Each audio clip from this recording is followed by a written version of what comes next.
हरे कृष्णा। श्रीमद् भागवतम स्कंध 3 अध्याय 5 श्लोक नंबर 41 से आज हम पढ़ेंगे। श्लोक नंबर 41। मार्गन्ति यत्ते मुखपद्मनिदे छन्दः सुपर्णे ऋषयो विविक्ते यस्याघमर्षो दसरेद्वरायः पदं पदं तीर्थपदः प्रपन्नः मार्गन्ति यत्ते मुखपद्मनिदे छन्दः सुपर्णे ऋषयो विविक्ते यस्याघमर्षो दसरेद्वरायः पदं पदं तीर्थपदः प्रपन्नः। अनुवाद और तात्पर्य श्रील प्रभुपाद के द्वारा। श्रील प्रभुपाद की जय। अनुवाद। श्री भगवान के चरण कमल स्वयं ही समस्त तीर्थस्थलों के आश्रय है। निर्मल मन वाले महर्षि गण वेद रूपी पंखों के सहारे उड़कर सदैव आपके कमल सदृश मुख रूपी घोंसले की खोज करते हैं। उनमें से कुछ सर्वश्रेष्ठ नदी गंगा में शरण लेकर पग पग पर आपके चरण कमलों की शरण ग्रहण करते हैं, जो सारे पाप फलों से मनुष्य का उद्धार कर सकते हैं। तो भगवान के चरण कमलों की यहाँ पे चर्चा हुई है। तो भगवान के चरण कमल का ये गुणानुकीर्तन जो कर रहे देवतागण कर रहे हैं, क्योंकि देवता वही है जो भगवान के भक्त है और असुर वही है जो भगवान के भक्ति में नहीं है, जो आसुरिक प्रवृत्ति को धारण करते हैं। तो देवता लोग कहते हैं कि भगवान के चरण कमल समस्त तीर्थस्थलों के आश्रय है। जहाँ जहाँ भगवान का चरण पड़ता है वो जगह परम पवित्र हो जाता है। इसीलिए व्यक्ति भगवत धाम, अलग अलग धाम का दर्शन करने जाते हैं। वृंदावन धाम बार बार आते रहते हैं, क्योंकि वृंदावन ब्रज भूमि के तो हर एक जगह पर कृष्ण का चरण कमल है। और वृंदावन तो कृष्ण का घर है, जगन्नाथपुरी है, द्वारका धाम है, बद्रीनाथ है, रामेश्वरम है।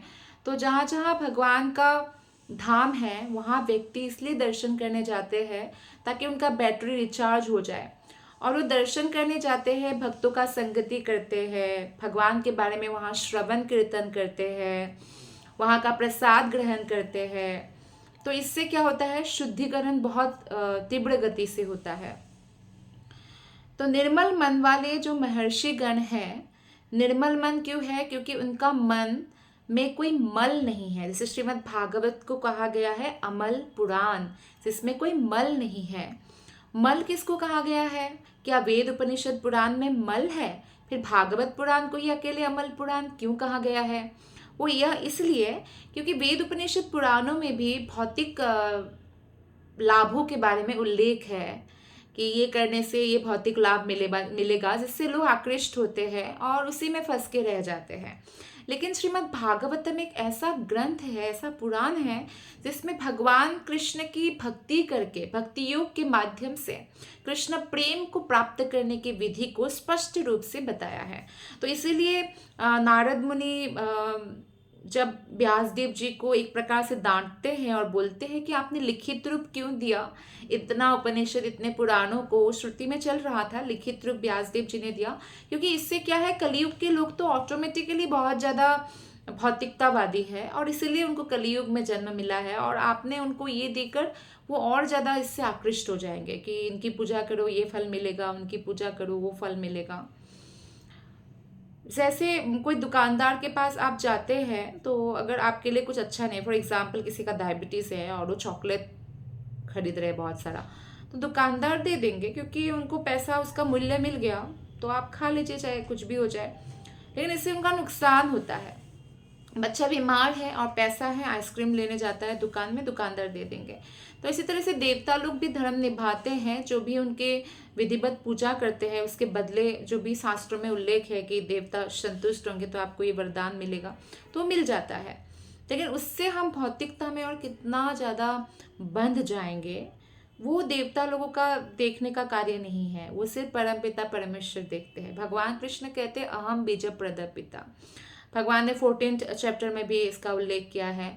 तो भगवान ही हमारा माता धाता पितामह है। तो अगर वही कार्य अगर आप माता पिता के साथ करते कि आप छोटे से हैं मान लीजिए, और आपका आइसक्रीम खाने का मन है, आपका गला खराब है, आपकी तबीयत खराब हो जाती है, तो वो आपको कभी भी नहीं देंगे, है ना। तो इसी तरह से किसी डायबिटीज़ है किसी को, तो कोई भी पिता अपने बच्चे को नहीं खाने देंगे मीठा, क्योंकि मालूम है इससे उसका ज़्यादा नुकसान होगा। तो इस तरह से जो है निर्मल या मल रहित उसी को बोला गया है जिसमें कोई भौतिक स्पर्श ना हो। महर्षि लोग जो है उनका मन निर्मल है, उनमें कोई भौतिकता का कण मात्र भी नहीं है, क्योंकि वो आध्यात्मिक चीज़ों को जान चुके हैं। तो वो जानते हैं कि भगवान कृष्ण के चरण कमल ही परम आश्रय है, और भगवान के कमल सदृश मुख का वो दर्शन करने के इच्छुक होते हैं। कई लोग हैं जो उनमें कुछ है, जो सर्वश्रेष्ठ नदी जो है, नदियों में सर्वश्रेष्ठ गंगा जी को बोला गया है, तो उसमें शरण लेकर पग पग पर आपके चरण कमलों की शरण ग्रहण करते हैं। तो गंगा जी कौन है? गंगा जी तो कृष्ण के चरण कमलों की से ही निकले हैं। तो एक प्रकार से चरणामृत है, जिसमें कृष्ण के चरणों में चढ़ाया हुआ तुलसी का जल भी है, कृष्ण के चरण का रज भी है, तो ये चरणामृत है। तो गंगा में अगर कोई गंगा जी का आश्रय लेते हैं, गंगा में स्नान करते हैं, तो कोई अगर भक्त नहीं भी है, निश्चित रूप से उनका पाप जो है धुलता ही है। लेकिन पाप करने की प्रवृत्ति तभी धुलता है जब कृष्ण के चरण कमलों का आश्रय लेते हैं, जो सारे पाप फलों से मनुष्य का उद्धार कर सकते हैं। तात्पर्य में श्रील प्रभुपाद जी बताते हैं कि परम हंसों की तुलना उन राज हंसों से की जाती है जो कमल की पंखुड़ियों में अपना घोंसले बनाते हैं। तो परम हंस यानी जो भगवान के भक्ति में काफ़ी आगे बढ़ा हुआ है, ऐसा व्यक्ति जिसको कोई भौतिक इच्छा नहीं है, तो उनकी तुलना किया जाता है राजहंसों से, क्योंकि राजहंस अपना घोंसला बनाते हैं कमल की पंखुड़ियों पर, और जो परमहंस है वो अपना घोंसला बनाते हैं भगवान कृष्ण के कमल सदृश मुख में या भगवान के चरण कमलों में, यानी उनके ही चिंतन में उनका जीवन व्यतीत होता है।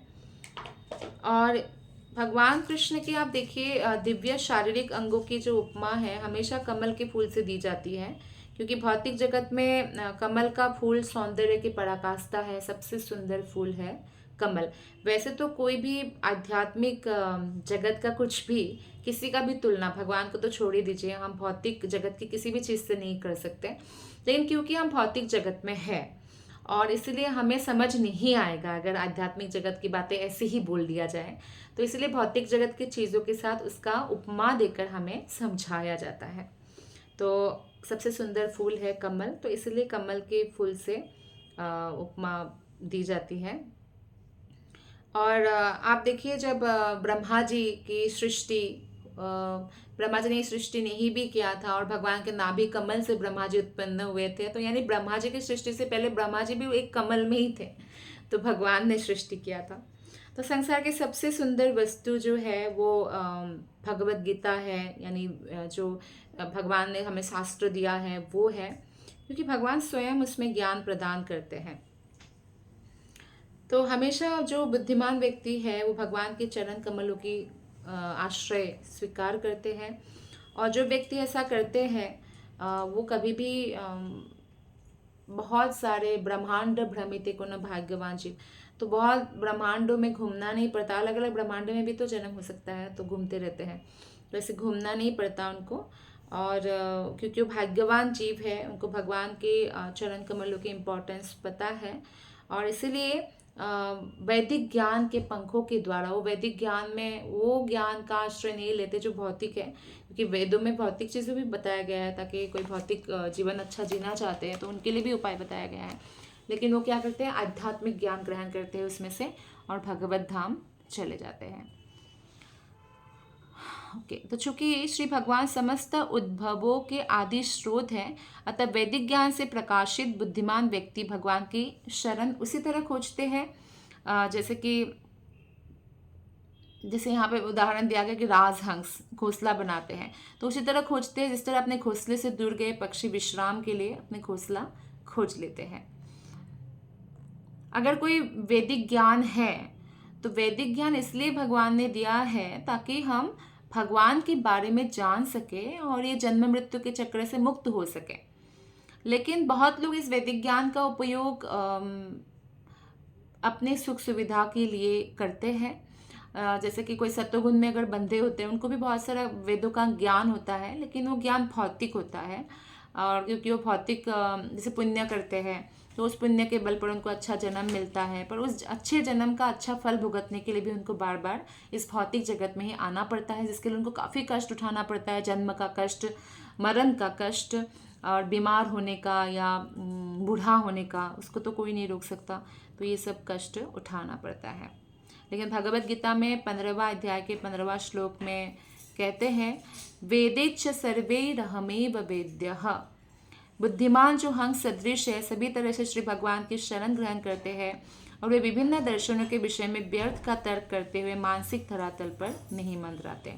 भगवान इतने दयालु है कि उन्होंने ब्रह्मांड भर में गंगा नदी को विस्तारित कर दिया, और जिससे हर व्यक्ति उस पवित्र गंगा नदी में स्नान करके जो भी पाप, उनका पग पग में हमारा पाप होता है, हम रक्षा हो ही नहीं सकता हमारा, क्योंकि हर जगह आप क्या करेंगे, आप अगर चलेंगे तो भी उसके नीचे भी प्राणी आ जाता है, और बहुत सारे साफ सफाई करेंगे उसमें, या अनजाने में कितना सारा पाप हो जाता है। तो उससे मुक्त करने के लिए भगवान ने हमें पूरे गंगा नदी को हर जगह विस्तारित कर दिया, भगवान के भक्तों को हर जगह विस्तारित कर दिया, और भगवान के नाम को भी श्रील प्रभुपाद ने पूरे विश्व में प्रचार प्रसार किया।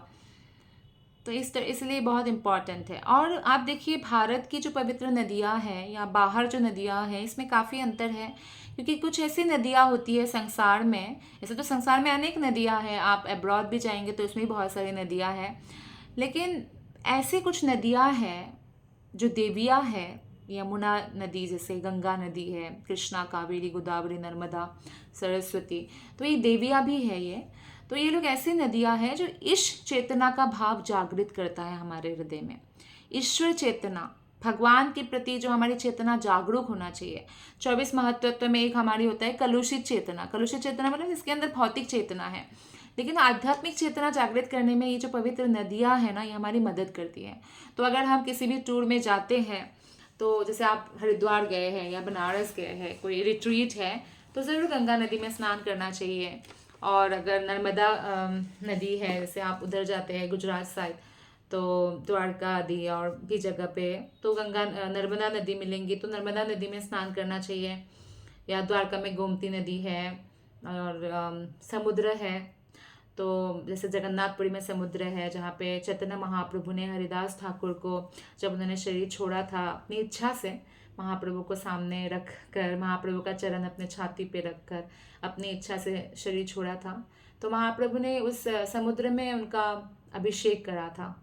क्योंकि भगवान कभी भी कोई वैष्णव का डेड बॉडी जो होता है ना, वो तामसिक चीज़ों को नहीं फैलाते, या जो ऐसे शुद्ध वैष्णव का जब समाधि बनता है, वो कब्रिस्तान जैसा नहीं होता कि नेगेटिव एनर्जी उसमें रह सकता है, वो बहुत पॉजिटिव एनर्जी होता है, कृष्णा कॉन्शियस एनर्जी होता है, जिसके पास हम बैठ के जब जप करते हैं तो हमें भी बहुत कृपा मिलती है भगवान की, और परिक्रमा करते हैं। तो इसलिए हरिदास ठाकुर के वहाँ पे अभिषेकम हुआ, तो हम जब जाते हैं जगन्नाथपुरी, वहाँ स्नान करना चाहिए। हाँ, लेकिन जगन्नाथपुरी में समुद्र में स्नान करते समय थोड़ा सावधान होना चाहिए, क्योंकि उसका हवा जो है अलग दिशा में बहती है, तो आपके पैर खींच लेते हैं समुद्र। तो इस तरह से बहुत इम्पॉर्टेंस है इन नदियों का। यहाँ पे श्रील प्रभुपाद जी इसका उल्लेख करते हैं कि ये हमारे अंदर भगवान के प्रति जो भावना उत्पन्न होना चाहिए वो जागृत कर देते हैं। और गंगा नदी को भागवत में बहुत ज़्यादा पवित्र, सबसे अधिक पवित्र नदी माना गया है। गंगा नदी तथा भगवत गीता मनुष्य जाति के लिए दिव्य सुख के प्रमुख स्रोत है, और बुद्धिमान लोग भगवत धाम वापस जाने हेतु इनकी शरण ग्रहण कर सकते हैं। तो समझ भी नहीं आता है। तो समझ आए चाहे ना आए, हमें हरे नाम जप करना है, भगवत गीता पढ़ना है, गंगा आदि पवित्र नदियों में स्नान करना है। यहाँ तक कि श्रीपाद शंकराचार्य जो मायावादी संप्रदाय के गुरु है, तो उन्होंने भी यह संस्तुति की है कि श्रीमद् भागवत गीता का थोड़ा सा ज्ञान तथा गंगा जल का थोड़ा सा जलपान मनुष्य को यमराज के दंड से बचा सकते हैं। क्योंकि इतना सारा एक्टिविटी होता है, इतना सारा पाप होता है, यमराज का डंडा मिलना तो कंपलसरी हो जाता है कलयुग के लोगों के लिए। हाँ, लेकिन अगर उन्होंने गंगा जी का आश्रय लिया, भगवत गीता का आश्रय लिया, तो उससे वो मुक्त हो सकता है। श्लोक नंबर 42। यच्छ्रद्धया श्रुतवत्या च भक्त्या समृज्यमाने हृदये बधाय ज्ञानेन वैराग्यबलेन धीरा व्रजेम तत्तेऽङ्घ्रिसरोजपीठम्। आपके चरण कमलों के विषय में केवल उत्सुकता तथा भक्ति पूर्वक श्रवण करने से तथा उनके विषय में हृदय में ध्यान करने से मनुष्य तुरंत ही ज्ञान से प्रकाशित हो जाता है और वैराग्य के बल पर शांत हो जाता है। अतएव हमें आपके चरण कमल रूपी पुण्यालय की शरण ग्रहण करनी चाहिए। तो देवता लोग भगवान के चरणों की इतना सुंदर व्याख्यान कर रहे हैं, इतना सुंदर गुणानुकीर्तन कर रहे हैं। तो देखिए, उत्सुकता बहुत इम्पॉर्टेंट है भक्ति में, उत्साह की बहुत इम्पॉर्टेंट है। और जब हम श्रवण करें भगवान के बारे में, तो भक्ति पूर्वक श्रवण करना बहुत इम्पॉर्टेंट है। खैर, कोई जाने अनजाने में भी अगर किसी फ्रेंड्स के कहने पर भागवत कथा में बैठ जाते हैं, जैसे किसी को जबरदस्ती मंदिर ले आए और भागवत कथा में, तो भी उनको लाभ तो होता है, लेकिन भक्ति पूर्वक श्रवण करने का ज़्यादा लाभ होता है। एक इसमें स्टोरी, जैसे कि प्रसाद के बारे में ये स्टोरी है, लेकिन उत्सुकता और निश्चलता और तत्परता से ग्रहण करने के कारण क्या हुआ, कुछ मछलियों ने प्रसाद ग्रहण किया। एक्चुअली नदी के किनारे अपने शिष्यों के साथ रामानुजाचार्य जो श्री वैष्णव संप्रदाय के आचार्य हैं, और वो लक्ष्मण जी के भी अवतार है, राम अनुज यानी लक्ष्मण के अवतार है, तो वो प्रसाद पा रहे थे। तो इतने में एक शिष्य ने बोला कि गुरुवर, आज प्रसाद में कुछ कमी है, स्वाद उतना अच्छा नहीं है ना। तो उन्होंने शिक्षा प्रदान करने के लिए बताया कि देखो, प्रसाद में दिव्यता और कृपा का अनुभव करना चाहिए, कभी भी उसमें त्रुटि या दोष या कमियां निकालना नहीं चाहिए, तब आपको ज़्यादा लाभ होगा। तो उन्होंने इसका एक लीला किया, उदाहरण देने के लिए थोड़ा सा चावल जो है वो पानी में डाल दिया। आपने देखा होगा पानी में तुरंत मछली आके खाती है, तो ऐसे कुछ मछली आके तुरंत वो प्रसाद ग्रहण किया, तो तुरंत ही वो लोग चतुर्भुज रूप धारण करके, जैसे विष्णु का चतुर्भुज रूप धारण होता है, सारूप्य मतलब ऐसे मुक्ति प्राप्त किया, और वो वैकुंठ से बाहर आए और चले गए। ये देखकर सारे शिष्य लोग एकदम हतबम्ब रह गए, विस्मित रह गए, बहुत आश्चर्यचकित हो गए। It was very surprising for them. तो फिर रामानुजाचार्य ने कहा, आपको मालूम है तुरंत क्यों मुक्ति लाभ किया इन मछलियों ने? क्योंकि जैसे ही मैंने प्रसाद उनको दिया, वो उतने आतुरता से, उत्सुकता से, निश्चलता से तुरंत ग्रहण किया। उनके मन में कोई प्रसाद के प्रति स्वाद है नहीं है ऐसा विचार नहीं था, कोई ऐसे अपराध की भावना नहीं थी, तो इसलिए उनको तुरंत मुक्ति लाभ हुआ। तो यानी इवन हम जब प्रसाद ग्रहण करते हैं, तब भी हमें उत्सुकता से, हरे कृष्ण प्रसाद है, तो जो भी उसका स्वाद हो, क्योंकि भगवान भी तो उसी रूप में ग्रहण करते हैं, और जो भी कुकिंग करते हैं उनको एक्सपीरियंस होगा। कभी ऐसा होता है कि नमक थोड़ा कम रह जाए, या प्रसाद स्वादिष्ट कब बनता है, जब मेडिटेट करना पड़ता है उसमें भी, कि इतना ही जैसे कोई नमक डाल रहे तो इतना ही डालना है, हल्दी इतना ही डालना है, अदरक इतना ही डालना है, जीरा उतना डालना है, दालचीनी उतना डालना है, या अगर हरी मिर्ची डाल रहे तो इतना ही डालना है, बहुत ज़्यादा मिर्ची भी रजोगुण होता है तो इतना माइल्ड डालना है। तो सबका एक बैलेंस होता है, तो बैलेंस में थोड़ा बहुत भी गड़बड़ी होता है तो स्वाद में थोड़ा गड़बड़ी हो जाता है, लेकिन फिर भी हमें प्रसाद में कमियां या दोष नहीं देखना चाहिए। अगर ऐसे हम आतुरता और निश्चलता के साथ, पूर्ण श्रद्धा के साथ प्रसाद ग्रहण करते हैं तो हमें ज़्यादा लाभ होता है। ठीक उसी प्रकार से भगवान की कथा श्रवण जो है, एक तो भगवत कथा मिलना ही मुश्किल है कि हम भगवत कथा सुने, और जब हम भगवत कथा सुनते हैं और उस समय भी अगर हमारे पास तत्परता और निश्चलता है और उत्सुकता है, तो फिर हम तुरंत जो है उससे मिलने वाले लाभ को हम आस्वादन कर सकते हैं।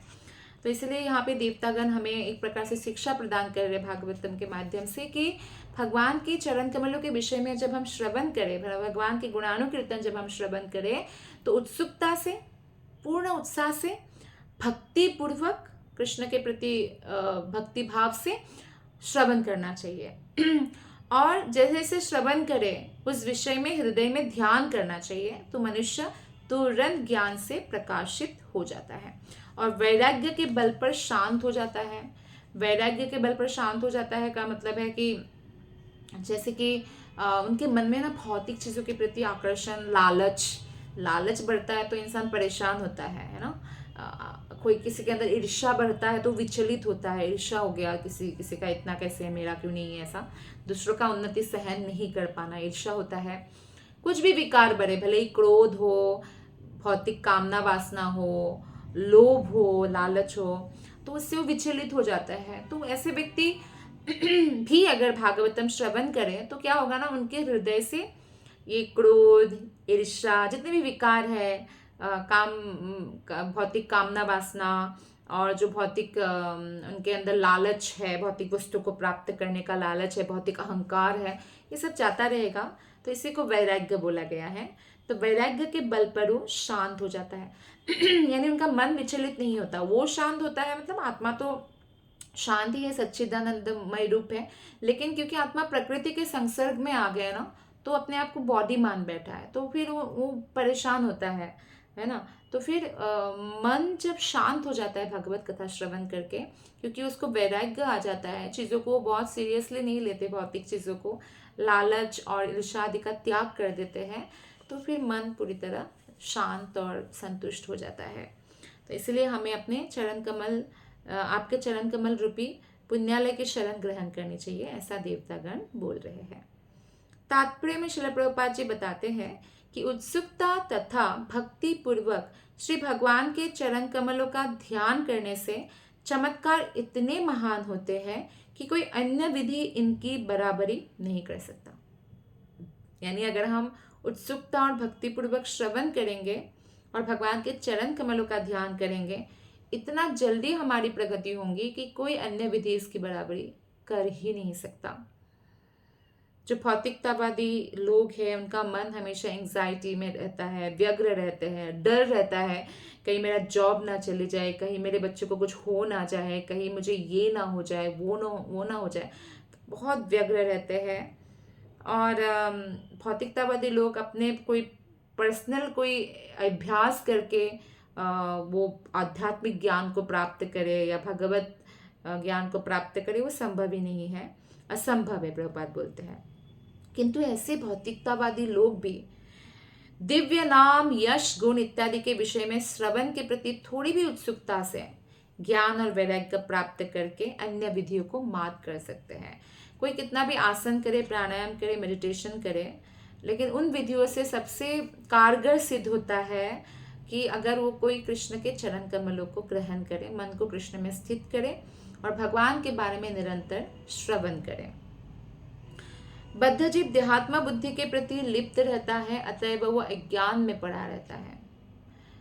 देहात्मा बुद्धि मतलब देह ही आत्मा है, मैं ही शरीर हूँ, ऐसा आत्मा जब ऐसा सोच ले, मैं ही शरीर हूँ, तो अज्ञान में पड़ा रहता है। आत्मज्ञान का संवर्धन भौतिक अनुराग से उत्पन्न वैराग्य उत्पन्न करा सकता है, और ऐसे वैराग्य के बिना ज्ञान का कोई अर्थ नहीं होता है। ज्ञान और वैराग्य ऑटोमेटिकली आ जाता है जो भक्ति में आते हैं। और भौतिक भोग के लिए जो दुर्दम्य आसक्ति है, देखिए भौतिक भोग की जो आसक्ति है ना, भौतिक भोग हमें बहुत ज़्यादा आसक्त करते हैं, क्योंकि हमारा मन अनंत काल से भौतिक भोग में लगा हुआ है, तो एकदम से वो भौतिक भोग नहीं छोड़ सकता है, तो आसक्त हो जाता है। तो मन एक्चुअली गंदगी में चिपकता है। गंदगी क्या है? भौतिक चीज़ों के प्रति जो आकर्षण है वो गंदगी है, वो हमें भगवान के धाम जाने में रोकते हैं। तो इसीलिए भौतिक भोग के प्रति जो दुर्दम्य आसक्ति है, दुर्दम्य क्यों कहा है श्रील प्रभुपाद ने यहाँ पे? दुर्दम्य मतलब जिसको दमन करना बहुत मुश्किल है, बहुत मुश्किल है दमन करना। और इसमें दुर्दम्य आ सकती है यौन जीवन। आप देखिए कितना भी एडवर्टाइजमेंट है, कितना भी मूवीज़ है, कुछ भी है, सब में एक सुंदर सी लेडी बहुत अर्धनग्न अवस्था में वो लोग एडवर्टाइज करते हैं, मूवी हो जाए। क्यों? क्योंकि यौन आसक्ति बहुत ज़्यादा प्रबल है, मालूम है कि कैसे कस्टमर को अट्रैक्ट करना है। तो इसलिए इसको दुर्दम्य आसक्ति कहा है, यौन जीवन। यौन जीवन के प्रति आसक्ति व्यक्ति को ज्ञान से विहीन समझना चाहिए। ज्ञान के पश्चात वैराग्य होना चाहिए। आत्म साक्षात्कार की यही विधि है। तो आत्म साक्षात्कार के लिए ज्ञान और वैराग्य अनिवार्य है। और यदि कोई व्यक्ति श्री भगवान के चरण कमलों की भक्ति करता है तो अनिवार्य रूप से वो तुरंत ही, उनको कोई प्रयास करने की जरूरत नहीं है। अगर कोई पति पत्नी एक साथ भक्ति कर रहे हैं, उनके बच्चे भी भक्ति में जुड़ रहे हैं, तो वो घर में तो ऑटोमेटिकली वो वृंदावन जैसा, वृंदावन मतलब क्या है? एक कॉन्शियसनेस है, एक चेतना है। तो मेरा मन वृंदावन है ना। तो ऐसे जो श्रील प्रभुपाद जी ने बताया है, चैतन्य महाप्रभु ने बताया है कि हमारा जो मन है वो वृंदावन होना चाहिए। यानी हमारे मन में निरंतर हमें कृष्ण का ध्यान करना चाहिए, जिससे वो वृंदावन हो जाता है। क्योंकि चैतन्य महाप्रभु जैसे एक बार वो वृंदावन में नहीं थे, जगन्नाथपुरी में थे, एक बार साउथ इंडिया में थे, तो अलग अलग जगह वो दर्शन कर रहे थे। लेकिन उनके जो भृत्य थे, उनके जो भक्त थे, सब बोलते थे महाप्रभु आप जहाँ है ना वही वृंदावन है। महाप्रभु कई बार उल्लेख करते थे कि मुझे वृंदावन जाना है, क्योंकि भगवान कृष्ण जहाँ है वही वृंदावन है। तो वृंदावन एक चेतना है, तो ऐसी चेतना हमें डेवलप करना चाहिए। तो धीर शब्द अत्यंत महत्वपूर्ण है। जो व्यक्ति व्यग्रता के कारण उपस्थित होने पर विक्षुब्ध नहीं होता, वो धीर कहा जाता है। देखिए हमारे मन में तो बहुत सारी चीज़ें आती रहेंगी, लेकिन हम फिर भी अगर धीर बने रहे, यानी हम वो चीज़ आ रही है पर हम उसके पीछे कूदे नहीं, यानी हम उसके पीछे इतना व्यग्र ना हो जाए, इतना विचलित ना हो जाए, इतना परेशान ना हो जाए, तो भगवान को ये स्थिति बहुत पसंद है। ऐसे व्यक्ति को इमोशनली इंटेलिजेंट व्यक्ति कहते हैं, कि अपने इमोशंस को वो कंट्रोल कर सकता है, और सारे इमोशंस को कंट्रोल करके हमें भगवान की भक्ति में मन को लगाना है। तो ऐसे व्यक्ति को धीर कहा जाता है। श्री यामुनाचार्य कहते हैं, क्योंकि मेरा हृदय भगवान श्री कृष्ण की भक्ति से अभिभूत हो चुका है, मैं यौन जीवन के विषय में सोच भी नहीं सकता, और यदि यौन का विचार मेरे मन में आता भी है तो मुझे तुरंत घृणा होने लगती है। तो भगवत भक्त श्री भगवान के चरण कमलों का उत्सुकता पूर्वक ध्यान करने मात्र से उच्चस्थ धीर बन जाता है। तो यहाँ पे यौन जीवन की बात इसलिए कर रहे हैं क्योंकि हमारे जो भौतिक संसार है, इसमें सबसे आकर्षण का जो विषय है स्वर्गीय तृप्ति, जो सोचते हैं स्त्री पुरुष के बीच में जो है फिजिकल रिलेशन, तो ऐसा भौतिक जगत का सोच है। लेकिन इसका ठीक उल्टा आध्यात्मिक जगत है, क्योंकि जो आत्मा और परमात्मा का जो मिलन है, जैसे गोपियों और कृष्ण का मिलन कोई यौनाचार नहीं है, भौतिक लोग जैसे सोचते हैं, वो आत्मा परमात्मा का मिलन है। तो ऐसे जब हम भगवान के साथ जो एक रिलेशनशिप डेवलप करते हैं, तो उसका आस्वादन के सामने ये यौन जीवन का आस्वादन इतना तुच्छ हो जाता है कि यामुनाचार्य कहते हैं कि मैं इस पर थूकता हूँ, मतलब इतना तुच्छ हो जाता है।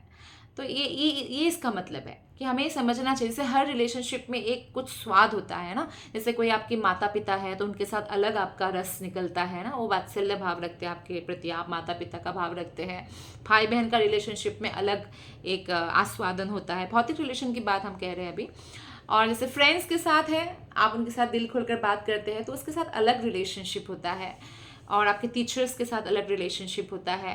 तो ऐसे हर रिलेशनशिप में एक अलग अलग रस प्रकट होता है ना। पति पत्नी के बीच में जो है वो अलग रिलेशनशिप है, वो अलग उससे रस उत्पन्न होता है। तो ऐसे ही जैसे हर रिश्ते में अलग अलग रस उत्पन्न होता है, भगवान के साथ जो हमारा संबंध जो आध्यात्मिक है पूर्णतया, जब हम उस संबंध को भगवान के बारे में श्रवण करके, हरे कृष्ण महामंत्र का जप करके, भगवत गीता भागवतम आदि ग्रंथों का अध्ययन करके और गुरु का आश्रय लेकर कृष्ण की भक्ति करते हैं, तो उससे एक अलग रस उत्पन्न होता है। और जो वो रस है, वो रस ऐसा है कि उसके सामने बाकी सब रस जो है फीका पड़ जाता है। यही इसमें बताया गया है। तो भक्तिमय सेवा में प्रामाणिक गुरु द्वारा दीक्षा का दिया जाना तथा श्री भगवान के विषय में सुनने के उनके उपदेशों का पालन करना निहित होता है, क्योंकि प्रामाणिक गुरु के बिना कोई भगवत धाम नहीं जा सकते। और प्रामाणिक गुरु की इतना इम्पोर्टेंस है लाइफ में कि हमें उनसे नियमित श्रवण करना चाहिए भगवान के बारे में। और भगवान के बारे में जब हम प्रामाणिक गुरु से श्रवण करते हैं तो हमारा तीव्र गति से प्रगति होती है भक्ति में। एक तो दीक्षा मिलना ही प्रामाणिक गुरु से कलयुग में बहुत मुश्किल है, क्योंकि कलयुग में इतना भटकना है और पता नहीं कौन प्रामाणिक गुरु है कौन अप्रामाणिक गुरु है। तो इसलिए हमें 4 संप्रदाय जो हमें पद्म पुराण में बताया गया है, तो उसके हिसाब से उन 4 संप्रदाय में ही दीक्षा लेना चाहिए। और ये चारों संप्रदाय शुरू हुआ है डायरेक्ट भगवान से। गौड़ीय वैष्णव संप्रदाय जो है वो ब्रह्मा जी से शुरू हुआ है, ब्रह्मा जी को कृष्ण से नॉलेज मिला है ना। ब्रह्मा गौड़ीय वैष्णव संप्रदाय जो ब्रह्मा मध्वा गौड़ीय वैष्णव संप्रदाय, क्योंकि मध्वाचार्य इस संप्रदाय के आचार्य है। तो ऐसे इस्कॉन है और ऐसे जो संस्था है जो गौड़ीय वैष्णव है, तो वो एक संप्रदाय प्रामाणिक है। श्री वैष्णव संप्रदाय है, रामानुजाचार्य उनके आचार्य है, जो लक्ष्मी जी से शुरू हुआ है। रुद्र संप्रदाय है, शिव जी से शुरू हुआ है, उनका आचार्य है विष्णु स्वामी। और कुमार संप्रदाय जो ब्रह्मा के 4 पुत्र हैं, सनत कुमार आदि, उनसे शुरू हुआ है। तो उस संप्रदाय के आचार्य का नाम है निम्बाकाचार्य। तो ये 4 संप्रदाय प्रामाणिक बताया गया है पद्म पुराण में और कहा गया है कि इन्हीं संप्रदाय से दीक्षा लेना चाहिए। और अगर आपके पास कोई भी ऐसे संप्रदाय के गुरु है और जिनको आप श्रवण करते हैं और आप उनसे दीक्षा लेते हैं, तो इससे बड़ा सौभाग्य किसी भी तीनों लोकों में इससे बड़ा सौभाग्य कुछ हो नहीं सकता है। तो इसीलिए बताया गया है कि ज्ञान और वैराग्य में उन्नति को भक्तगण वास्तविक अनुभूति के रूप में अनुभव कर सकते हैं तभी जब वो गुरु का आश्रय ग्रहण करते हैं। श्री चैतन्य महाप्रभु ने प्रामाणिक भक्त से सुनने की इस विधि की बहुत जोरदार संस्तुति की है। और इस विधि का पालन करते हुए मनुष्य अन्य सारी विधियों पर विजय प्राप्त करते हुए सर्वोच्च परिणाम जो कृष्ण प्रेम है वो प्राप्त कर सकते हैं। श्लोक नंबर 43। विश्वस्य जन्मा स्थिति संयमार्थे कृतावतारस्य पदम्बुजं ते ब्रजेम सर्वे शरणं यदीश स्मृतं प्रयच्छत्यभयं स्वपुंसाम्। आगे देवतागण भगवान के प्रार्थना करते हुए कहते हैं, हे प्रभु, आप दृश्य जगत के सृजन, पालन और संहार के लिए अवतरित होते हैं, इसलिए हम सभी आपके चरण कमलों की शरण ग्रहण करते हैं, क्योंकि ये चरण आपके भक्तों को सदैव स्मृति तथा साहस प्रदान करने वाले हैं। तो भगवान कृष्ण के चरण कमल ग्रहण करने से हमारा सर्व कार्य सिद्ध हो जाता है, क्योंकि ये हमारे हृदय को पवित्र करते हैं, हमें सदैव भगवान की स्मृति प्रदान करते हैं और साहस प्रदान करते हैं। और भगवान कृष्ण से ही जो है आगे जो विस्तार होता है, जैसे कृष्ण से बलराम का, फिर बलराम से आगे और विस्तार होता है चतुर्व्यूह का, उसमें भगवान आगे विष्णु का विस्तार होता है 3 प्रकार के, कारंदकशायी, गर्भोदकशायी, क्षीरोदकशायी विष्णु। तो ऐसे भगवान के गुणावतार है ब्रह्मा, विष्णु और शिव जी। तो ब्रह्मा सृष्टि के लिए, विष्णु पालन के लिए और शिव जी यानी महेश्वर संहार के लिए होते हैं। तो ये भौतिक प्रकृति के 3 गुणों के नियंत्रक अथवा स्वामी है और इस दृश्य जगत के कारण है। विष्णु जो है सत्वगुण के स्वामी है। देखिए, पैदा करना बच्चा आसान है, या मार देना भी शायद आजकल बहुत आसान है, लेकिन पालन करना, बच्चे का परवरिश करना बहुत मुश्किल है। तो पालन का कार्य बहुत मुश्किल है और वो भगवान विष्णु संभालते हैं, पालन करता है, इसलिए सत्वगुण के स्वामी है। डिस्ट्रॉय करते हैं भगवान शिव जी, तमोगुण के स्वामी है। ब्रह्मा जी रजोगुण के स्वामी है, क्योंकि सृष्टि करते हैं।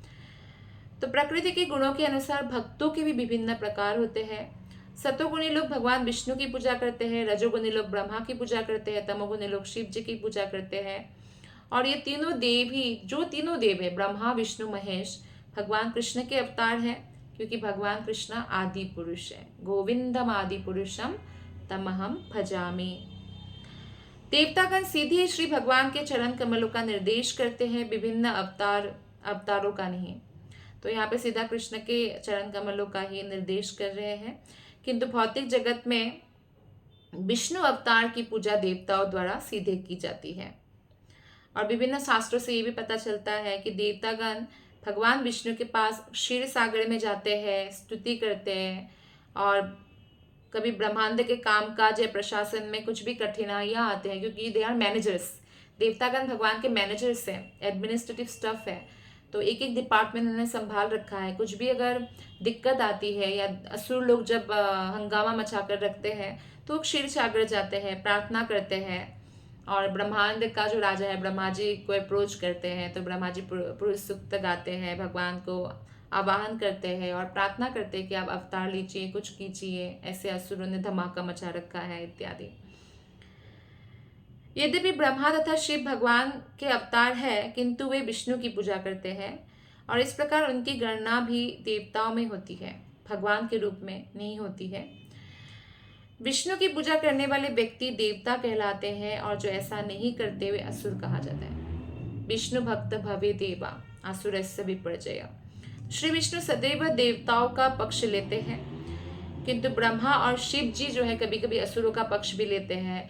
जब तपस्या करते हैं तो असुरों का, आप देखिए हिरण्याक्ष और हिरण्यकशिपु को ब्रह्मा जी ने वरदान दिया था, बानासुर को शिव जी ने वरदान दिया था, लेकिन भगवान विष्णु ने नहीं, वो लोग विष्णु की भक्ति नहीं करते। उनको मालूम है कि विष्णु जो है वो गलत काम के लिए हमें कभी भी हमें सपोर्ट नहीं करने वाले हैं। जैसे कि अभी भस्मासुर था, तो भस्मासुर कोई ना कोई भौतिक इच्छा से वो लोग तपस्या करते। भस्मासुर केदारनाथ में तपस्या कर रहे थे भगवान शिव जी की, गंगोत्री में स्नान कर रहे थे, जहाँ बर्फ जमा होता है, बर्फ को तोड़ के अंदर एकदम बर्फीली पानी में स्नान करते थे, वहां भी ऐसे तपस्या करते थे। और फिर अग्नि में वो अपना अपना जो है थाइस का मांस काट के, बॉडी का मांस काट काट के चढ़ा रहे हैं शिव जी को, और जब तब भी शिव जी नहीं आ रहे तो ऐसे आग में, मतलब ऐसे गला करके वो गला काट के चढ़ाने वाले तो शिव जी प्रकट हुए। शिव जी ने कहा, अरे मेरा नाम आशुतोष है, मैं जल्दी तुष्ट हो जाता हूँ, तुम ऐसा कठोर तपस्या क्यों कर रहे हो? गला काटने की, फ्लैश काटने की जरूरत नहीं है, मैं तो थोड़ा सा जल और बेल पत्र से संतुष्ट हो जाता हूँ। भगवान कृष्ण भी कहते हैं, पत्रम पुष्पम फलम तोयम, भगवान को तुलसी पत्र दें, थोड़ा सा जल अर्पण करें, अगर गरीब से गरीब व्यक्ति भी है तो इतना तो कर ही सकते हैं, तो उसी से भगवान प्रसन्न हो जाते हैं। इतना एक्सट्रीम करने की जरूरत नहीं। तो शिव जी भस्मासुर को बोलते हैं कि इतना एक्सट्रीम करने की जरूरत नहीं है, बेलपत्र और थोड़ा जल शिवलिंग में आप चढ़ाओ तो मैं संतुष्ट हो जाता हूँ। और आप किस उद्देश्य से इतना कठोर तप कर रहे हो? तो भस्मासुर बोलते हैं, ताकि मेरा ये हाथ में जिसके भी सर पे रखूं उसका सर 1000 टुकड़ा हो जाए, मर जाए वो। तो शिव जी ने बोल दिया तथास्तु। अब भस्मासुर शिव जी के ही सर पे रखना चाहता था, क्योंकि शिव जी की पत्नी उमा देवी अत्यंत सुंदर है, तो उमा देवी को चाहते थे। तो शिव जी आगे आगे, क्योंकि शिव जी का, और भी शिव जी का वरदान तो कभी व्यर्थ नहीं जाता। तो तब भी भगवान विष्णु आते हैं एक बालक के रूप में, रूप धारण करके बोलते हैं, अरे आप शिव जी की बात पर भरोसा करते हो, अरे कुछ नहीं, आप देखो कुछ भी नहीं होगा, आप अपना हाथ अपने सर पे रखो, कुछ भी नहीं होगा। तो अपना हाथ अपने सर पे रखते हैं और भस्म हो जाते हैं। तो इस तरह से बहुत बार होता है कि असुरों को भी, और इवन हिरण्यकशिपु को भी जब आशीर्वाद दिया था, तो नरसिंह अवतार लेकर नरसिंह जब हिरण्यकशिपु को मारते हैं तो ब्रह्मा जी को थोड़ा डांटते भी हैं कि ऐसा आशीर्वाद, इतना भयंकर आशीर्वाद दिया आपने कि वो अमर जैसा ही हो गया, तो ऐसा आप मत किया करो, ऐसे आशीर्वाद नहीं देना असुरों को, क्योंकि इससे जो है पूरे खलबली मच जाती है ना पूरी उसमें व्यवस्था में। इसलिए तो ये सब लीलाएं हैं भगवान की।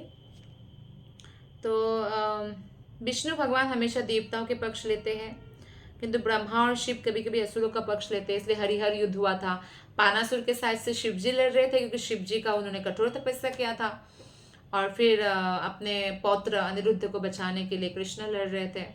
तो ये हरिहर युद्ध हुआ था। ऐसा नहीं है कि उनका हेतु असुरों के हेतु के समान हो जाता है, लेकिन कभी कभी असुरों पर नियंत्रण प्राप्त करने हेतु वे ऐसा कुछ करते हैं। तो असुरों पर, असुर को ऐसा नहीं लगना चाहिए कि हमारे पक्ष में कोई भी नहीं है, तो ऐसा हमको लगता है कि शिव जी हमारे पक्ष में है। लेकिन जब हरिहर युद्ध की भी अगर हम बात करें, जब हरिहर युद्ध हुआ था तब भी शिव जी का उसमें अलग मोटो था। हालांकि शिव जी और विष्णु जी लड़ रहे थे, भागवतम में कथा आती है, ज्वर, शीत ज्वर, उष्ण ज्वर। फिर शिव जी हार मान लेते हैं, और फिर विष्णु भगवान से प्रार्थना करते हैं कि आप बानासुर को मत मारना। तो भगवान कृष्ण, मतलब विष्णु मतलब भगवान कृष्ण स्वयं है, तो भगवान कृष्ण कहते हैं कि मैं मारूंगा भी नहीं, क्योंकि प्रहलाद के वंशज है, और 1000 हाथ में से काट के 2 हाथ छोड़ देते हैं, क्योंकि अहंकार उनको बहुत था 1000 हाथ का, बानासुर को। और फिर भगवान शिव जी भी क्या करते हैं, जो भी कृष्ण के अगेंस्ट, कृष्ण के अगेंस्ट जो युद्ध किया शिव जी के पक्ष में, जो भी भूत प्रेत था उनका भी उद्धार हो जाता है ना कृष्ण, क्योंकि युद्ध भूमि में से कुरुक्षेत्र रण में भी यही हुआ, जितने भी लोग थे सबका उद्धार हो गया। तो इस तरह से ही भगवान और भगवान के भक्त जो हैं सबके कल्याण करते हैं। तो इसी के साथ आज श्रीमद् भागवत कथा को हम विराम देते हैं, विश्राम देते हैं। आप सबका बहुत बहुत धन्यवाद। ग्रंथराज श्रीमद् भागवतम की जय, श्रील प्रभुपाद की जय, गुरु महाराज की जय, आप सभी वैष्णव भक्त वृंद की जय। हरे कृष्ण।